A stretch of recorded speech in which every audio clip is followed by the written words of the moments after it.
Boa noite, pessoal da live. Boa noite, pessoal. Eu vou dar os recadinhos de hoje, tá bom? Primeiro, pedir, né? Apesar que não precisa, né? Quem tiver com o celular ligado, desligar os celulares. Os dias de trabalho da nossa casa é terça e quinta, às 8 horas da noite. Na sexta, às 14. Sábado, a partir das 8h30, para a evangelização das crianças. No domingo, nós temos às 9 e às 10h30. Excepcionalmente, essa semana não teremos a palestra de amanhã e nem a evangelização das crianças no sábado. Por algum motivo, não deu tempo, não deu para assistir a palestra, não deu tempo de chegar. As nossas palestras ficam gravadas, né? Então é só entrar no Facebook para dar uma olhadinha, os horários, e elas passam a ser transmitidas ao vivo online. Então, terça e quinta às 8 horas, na sexta às 14 e no domingo somente a sessão das 10h30. Certo? Não tá aberto, não. E domingo funciona normal, né? Mesmo sendo comemoração, domingo de Páscoa, e no domingo vai ter atividade normal às 9 e às 10h30. Certo? A gente pede que, se puder ajudar, nós temos contas, boletos, como todo mundo, para pagar. Então, como que a gente faz? Através de doações de roupas, livros, eletrodomésticos pequenos, a gente faz a revenda disso no nosso bazar e com esse dinheiro a gente paga as nossas contas. Então, tem alguma coisinha paradinha em casa, não está fazendo uso, traz pra gente e a gente converte em dinheiro para nossa casa. Também, tem um alimento, alguma coisa parada, ou quero doar uma cesta básica, nós fazemos doações para famílias que precisam, né? Então, Rose, eu não posso doar uma cesta básica inteira. Não tem problema. Um pacote de arroz, um pacote de feijão, um pacote de sal. Às vezes é só aquilo que está faltando para completar a cesta. Que mais? A pergunta de milhões? Sim, pergunta de milhões. A pergunta de milhões e mais importante, estão fazendo evangelho. Todos estão fazendo. Oh, que lindo! Estamos fazendo. Como eu tenho o costume de dizer, o evangelho no lar é a proteção da nossa casa. Então a gente vem, toma o passe, né, faz a limpeza, recebe o nosso tratamento, só que quando a gente sai, ali na porta os nossos irmãozinhos estão esperando e acompanham a gente até em casa. Quando você faz esse evangelho, ele não adentra a sua casa. E você vai estar protegido ali dentro. Vai ver que as brigas, as discussões acabam diminuindo. E não tem problema, começa você sozinho, daqui a pouco o filho começa a participar, o marido, e se não quiser, continua você orando por todos, pelos vizinhos, e essa vibração, essa energia vai espalhando para todo mundo. Combinado? Não sei fazer, Rose, não consigo fazer sozinha. Temos um panfleto aqui, a gente explica como que faz. Temos evangelho para doação, para quem não consegue comprar um, e temos para venda também. E mesmo assim não conseguiu, fala com a gente que a gente vai ver se consegue para entrar online e fazer junto com vocês. Certo? Todos bonitinho? Quem é de primeira vez, não é olá, né? Nós temos a antiga entrevista que fazia na casa lá embaixo, hoje nós chamamos de orientação. É uma conversa que é feita com uma pessoa na casa. Ali você vai contar um pouquinho pra gente conhecer vocês. E, através dessa conversa, vai ser determinado se você precisa fazer algum tratamento. Nós temos alguns tratamentos aqui na casa. Então, quem já fez ou faz muito tempo que não fez, a gente aconselha que faça de novo. Para a gente saber o que vai ser necessário para saber. Acho que sim. Certo? Então, nesse momento, pessoa da live, corre lá, pega a garrafinha de água, já deixa bonitinho, porque durante as vibrações a gente vai fazer a fluidificação da água. Nesse momento, eu vou pedir aqui o pessoal que se sentir vontade. Vamos agora fechar nossos olhos, respirar mais tranquilamente, deixar nossos problemas ali do portão para fora. Vamos tirar esse momento para o nosso tratamento, para a nossa melhora. Querido Pai, obrigado por mais essa oportunidade de estar aqui presente, ouvindo um pouquinho mais sobre sua vida, seu exemplo, seu amor. Que possamos encontrar aquilo que viemos buscar, um conforto, uma palavra, um sorriso, e que possamos também dividir um pouquinho essa alegria que nós temos. E que a cada dia a gente consiga aplicar um pouquinho mais, nem que seja uma coisa muito pequena, para a nossa melhora espiritual. Pedimos também a cooperação de toda a equipe espiritual, que nos guie, nos ilumine e que tenhamos uma boa noite de trabalho. Que assim seja, graças a Deus e graças a Jesus. E nesse momento eu vou pedir que vocês recebam a Andréia com muito amor e carinho, que vai fazer a palestra de hoje. Que bom estar aqui. Que bom que é presente de estar aqui no dia de hoje. Boa noite a todos. Boa noite. Hoje nós vamos falar do livro Palavra de Vida Eterna, a lição 79, que chama Pacifiquemos. Mas antes a gente vai pensar o que é pacificar. Quando a gente vai lá no... Eu vou chamar de Aurélia, porque na minha época era Aurélia, né? Você pode perguntar para o Google. Mas quando a gente pega o dicionário, pacificar quer dizer manter em paz, tranquilidade, acalmar. Então, Emmanuel, nesse texto, ele vai convidar a gente que a gente possa pacificar todos os lugares. E o mais legal desse texto, eu convido todos a ler, é que Emmanuel ele vai trazendo exemplo de pacificação de Deus para conosco. Então ele traz assim, no texto dele, começa dizendo assim, que nós, seres humanos, a gente destrói a terra. Mas Deus, na sua infinita bondade, ele faz com que os lugares aonde, entre aspas, a gente tira uma grama, que volta a nascer outra grama. E que nasçam novas plantas, novas flores, e mais ainda, que das flores nasçam frutos. E aí ele vai trazendo vários exemplos. Ele diz assim, que quando um vulcão vem e traz ruínas, Deus ele dá um jeito de modificar tudo e criar uma nova paisagem no lugar destruído. Quando tem maremoto, também da mesma forma. Ele vai transformando as paisagens, isso também para o terremoto, isso também para as ventanias.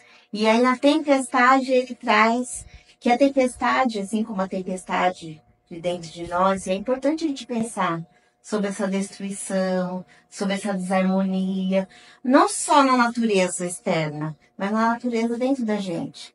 Que quando surge a tempestade, e aí a gente pode pensar nas nossas emoções, nas nossas tempestades internas, que Deus ele dá condições para que a gente se ponha em equilíbrio.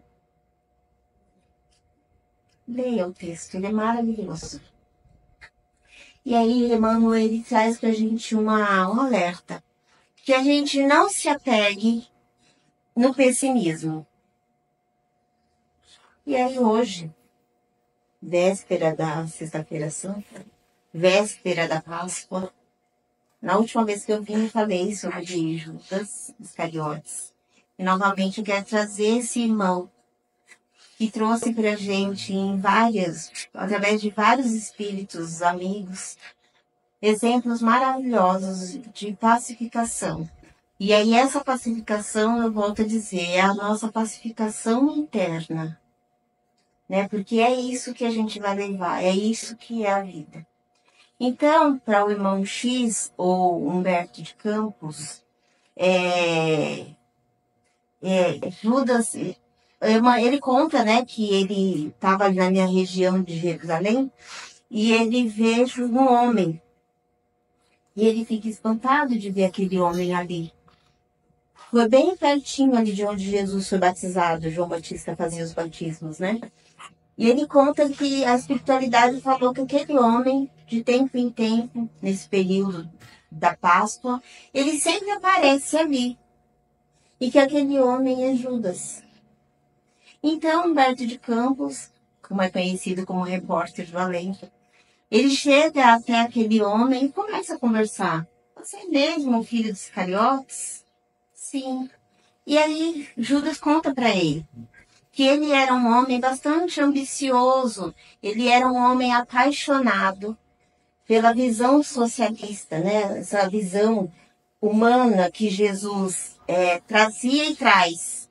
E que ele queria que aquilo fosse, de fato, que tomasse conta ali da humanidade, que pudesse trazer coisas novas, que as pessoas pudessem entrar em harmonia. Mas ele ficava pensando que como aquilo poderia acontecer com aquele homem que ele não tinha nem vestimenta adequada para ser um rei, por exemplo. Como que ia ser feito isso? Então Judas, ele pensou numa estratégia, ele contando, que ele pensou numa estratégia onde pudesse ter, nos dias de hoje, um golpe de Estado. Que seria assim, ele apoiaria os grandes governantes da época e quando esses grandes governantes conseguissem a confiança dele, ele, enfim, daria um jeito para que Jesus pudesse tomar conta daquilo tudo e assim governar ali a legião. Só que não deu certo, a gente sabe o que aconteceu, né? Judas, ele foi traído também, né? A proposta que ele trouxe não deu certo. E ele conta assim, ainda bem que a gente já não tem mais isso hoje, né? Acho não, eu tenho certeza que a humanidade ela mudou um pouco a visão e aquela brincadeira sem graça de malhação do Judas passou. Mas ele conta que por muito tempo, as pessoas chegavam nesse tempo e as pessoas, elas falavam contra ele. E que, infelizmente, as pessoas não paravam para pensar naquilo que Jesus disse. Quem não tem pecado, que atire a próxima pedra. A primeira pedra, né? E ele fala que ele errou sim, mas ele errou pela inocência dele, de acreditar que ele poderia ajudar e pela paixão. Isso é importante a gente gravar na nossa mente, a paixão. E aí a gente, no dito popular, a gente fala das paixões cegas, que de fato a paixão cega a gente. Tá, mas e aí? Cadê a pacificação? Bom, isso foi Humberto de Campos. A gente tem também Emmanuel, na Boa Nova, que ele vai trazer para a gente também a figura do Judas, né? Judas Iscariotes. Eu estou aqui no Tiago para poder me ajudar. Ele fala assim, Judas, ele conta que depois que ele viu tudo o que aconteceu com Jesus, ele ficou desesperado. E aí, infelizmente, ele cometeu suicídio. Né? Depois ele teve como rever tudo isso, como Joana d'Arc, mas ele conta que ele estava num lugar, depois de bastante tempo, muito aterrorizado, ouvindo coisas horríveis, quando ele ouve de longe uma voz que diz para ele: eu sou o caminho, a verdade e a vida. Ninguém vai ao Pai senão por mim. Essa fala a gente sabe que é Jesus. E aí, para afirmar essa visão e essa imagem que a gente recebe nessa passagem de Emmanuel, Maria Dolores, ela conta que depois da crucificação, lá no terceiro dia, Maria Madalena, ela foi até o sepulcro e quando chegou lá, o corpo de Jesus não estava lá. Bom, aí veio o desespero, Pedro também foi lá, não encontrou o corpo lá. E, de repente, Maria, ela encontrou Jesus. E falou para ele, onde que você estava? Você já voltou para o alto? Você já foi para o alto e já voltou? Ele falou, Maria, eu nem fui. Em nenhum momento eu saí daqui. Acontece, Maria, que não é possível eu ir para um lugar distante e deixar para trás um amigo querido. Então, antes de eu partir, e ouvindo o sofrimento do meu amigo querido, que caminhou comigo por tanto tempo, eu fui até os lugares mais baixos, hoje a gente conhecendo como umbral. Eu fui aos lugares mais baixos para socorrer o meu grande amigo. E aí Jesus, ouvindo a aflição de Judas, ele cometeu então o ato de pacificação, de acalentar o coração de Judas, acalentar as aflições de Judas e nos ensinando a trazer a calma, a trazer a tranquilidade. Então Jesus, antes de partir, antes de aparecer para os apóstolos, antes de aparecer para Maria, primeiro, ele foi encontrar aquele que todos nós apontamos como o traidor. E aí é importante a gente abrir um parênteses, que Jesus já sabia o que ia acontecer. Fazia parte. Judas era aquele que abriria a porta para essa nova história que foi escrita a partir da crucificação. E então, como que fica, gente? Como a gente pode fazer para trazer a pacificação primeiro em nós, sempre em nós? E eu me lembrei de uma passagem da qual eu gosto demais desse período da Páscoa, que é assim. Quem traz para a gente é Lucas, lá no capítulo 23. É o que descreve mais essa passagem. Depois Marcos, ele fala um pouquinho, mas quem fala mais é Lucas. Lucas, ele diz que, de fato, Maria Madalena foi até o sepulcro, não encontrou o corpo. E aí ela desceu desesperada, avisou os apóstolos, ninguém acreditava, porque afinal era Maria Madalena. Pedro foi até o sepulcro, se agachou e também não viu o corpo de Jesus. Só viu o tecido que cobria o corpo dele. E ele desceu para avisar os outros que ele não encontrou Jesus.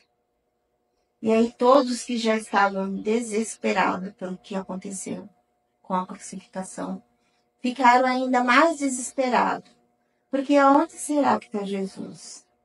Porque Jesus, ele dizia que ia acontecer a crucificação e que no terceiro dia ele ressuscitaria.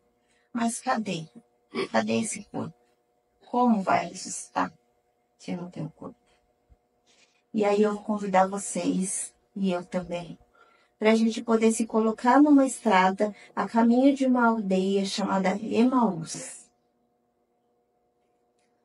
Então havia 2 homens que, sabendo que o corpo de Jesus não estava mais lá no sepulcro e que tinham acompanhado todos os acontecimentos dos últimos dias, iam os 2 indo a caminho dessa aldeia e conversando, desesperados, se questionando, tristes, muito tristes pelo acontecido.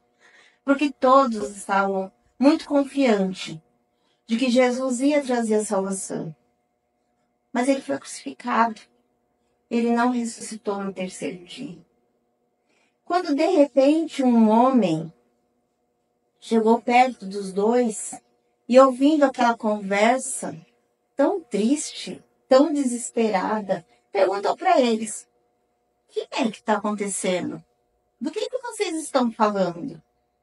E aí Cleopas olhou para o homem e falou: não estou acreditando. Você é o único peregrino nessa região que não sabe o que aconteceu? E ele falou: o que foi? Nossa, tem um Jesus Nazareno que é um varão profeta que dizia que era o rei e que ia acontecer muitas coisas. Entre tantas coisas, a libertação do sofrimento. Mas ele foi pego, ele foi preso e ele foi crucificado. E como se não bastasse tudo isso, No terceiro dia, que seria o dia que ele disse que iria voltar, ele não voltou. E agora a gente não sabe mais o que fazer. E aí esse homem foi acompanhando esses dois, até que eles chegaram na aldeia, na entrada da aldeia. E já era noite. O caminho ia ser muito perigoso para continuar até onde eles estavam indo. E aí eles entraram numa hospedaria. Esse homem, ele já estava fazendo que ia embora. Quando os dois falaram, ei, volta, fica aqui com a gente. Já é noite, é perigoso você ir. E ele foi. Ele entrou, todos sentaram à mesa, foi distribuído a comida. E aí, na hora que chegou o pão, esse homem pegou o pão, agradeceu e partiu. E foi nesse momento que os homens, esses dois homens tristes, perceberam que aquele estranho era Jesus. Foi como se tivesse caído um véu dos olhos desses homens. E eles se encheram de esperança e de alegria. E um olhou para o outro, feliz porque Jesus estava ali, mas quando eles se deram conta, Jesus não estava mais. E aí eles se levantaram rápido, voltaram para Jerusalém, para contar para todos que Jesus vivia e que ele vive. E que ele apareceu e esteve com eles. E que acalentou, que apacentou o coração deles. Essa história que eu trouxe, da qual eu tenho muito carinho, ela nos traz o verdadeiro sentido da Páscoa. Que vai muito além de coelhinho e muito além de ovo de Páscoa ou de chocolate. Muito além. A Páscoa, ela fala de libertação. Começando lá com o povo do tempo de Moisés, que saíram da escravidão e comemoravam, os judeus, né? Comemoram a libertação do povo. E fala dessa libertação, dessa tempestade, dessa angústia, que sempre, sempre, sempre, todos os dias, eu me arrisco em dizer, chega perto da gente. Mas essa história, ela nos conta da importância de estarmos atentos, de tirar dos nossos olhos aquela venda que nos impede de ver quantas bênçãos, quantas graças existem todos os dias da nossa vida. Todos os dias, sem exceção. Só o fato de amanhecer um novo dia já é um novo dia de esperança, de reconstrução. Assim como o maremoto, assim como o terremoto, como tudo que destruiu, é possível reconstruir. De forma diferente, mas é possível. E Jesus, ele nos ensina nessa passagem, e a Páscoa, ela nos ensina a importância de a gente acreditar de que dias melhores vão vir. Que as coisas acontecem para o nosso crescimento. Talvez para a gente poder acreditar mesmo. Porque, infelizmente, a gente ainda é tão pequeno de fé. A gente ainda pensa que fé, de repente, é ir para um templo religioso. Mas na hora do desespero, a gente não apacenta o coração. E aí, Emmanuel, ele termina esse texto trazendo uma mensagem muito bonita. Ele fala assim: tudo pode ser agora diante de ti, diante de nós. Aflição e confusão. Então ele diz que neste momento, não importa qual é o tamanho, que pode ser que a gente esteja confuso, que a gente pode estar aflito, que a gente pode estar em desespero. Mas ele fala assim: contudo, tranquiliza a vida em torno Ou seja, tranquiliza o nosso entorno. Quando houve o convite hoje do estudo do Evangelho no lar, disseram, se a sua família não quiser fazer o Evangelho do lar com você, faça você. Ore pela sua família e ore também pelos seus vizinhos. Pacifica em torno de você. Traga calma em torno de você. Elimine as confusões, as agitações, os desesperos em torno de você. E quando puderes, porque a paz, que aí ele fala, enquanto a gente puder fazer isso, orar pelos nossos queridos e pelos nossos não queridos também, que um dia vai ser. Tendo a certeza de que quando a gente constrói a paz em torno de nós, a paz ela vem. E ela não vem pela ausência da guerra. Ela vem pelas mãos de Deus, que foi exatamente o que Jesus nos disse. Eu lhes dou a paz, mas não a paz do mundo, mas sim a paz de Deus. Eu desejo, do fundo do meu coração, mas antes, agradecendo a oportunidade desse presente, nesse dia tão especial, na véspera desse momento tão especial, que para mim é um portal de esperança que se abre. Acho que chamar de Páscoa. Eu desejo que a paz, a esperança e que a vida e a abundância possa reinar todos os dias da nossa vida. E que se a gente ainda não consegue enxergar tudo isso, que o véu caia dos nossos olhos. Muito obrigada.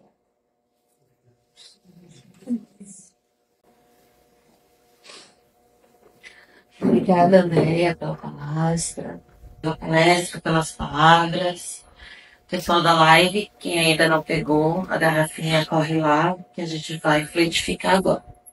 Vou pedir novamente que todos se acalmem, respirem mais profundo, envolver com muito amor e carinho a Ilda que vai fazer as vibrações por nós. Vamos nesse instante buscando no fundo dos nossos corações os nossos melhores sentimentos e vamos emanando muita luz, muita paz, muita esperança, envolvendo todo esse nosso planeta, vibrando discernimento, amor ao próximo, a todos os governadores, a todos os representantes de todos os países, em especial aqueles que estão em guerra, em especial aqueles que estão em dificuldades. Vamos vibrando pela unificação de todas as religiões. Vamos vibrando saúde para aqueles que estão doentes, nos hospitais, nas suas casas, ou mesmo doentes nas ruas. Vamos vibrando resiliência, vamos vibrando muito amor, muita fé, muita esperança a todos que estão nos orfanatos, nas casas de repouso. Vamos vibrando muita luz, muita paz, muito amor a todos aqueles que amamos. Do mesmo modo, àqueles que não amamos. Vamos vibrando muita luz por essa casa que nos acolhe. Nesse instante, pedimos licença e vamos vibrando muito discernimento, muita vontade de se melhorar, muita fé, muita esperança por nós mesmos. E nesse instante, Pai, que vibramos por nós mesmos, rogamos, Senhor, que todas as águas aqui nesse salão possam ser fluidificadas e todas as águas que são colocadas durante essa nossa live, que os amigos espirituais possam ir e colocar o remédio, o calmante, tudo aquilo necessário que cada um de nós necessitamos. Vamos deixando também uma vibração de muita, muita luz, muita gratidão à espiritualidade, para utilizar onde for necessário. Que assim seja. Graças a Deus, Jesus. Graças a Deus. Boa noite, pessoal. Vamos continuar.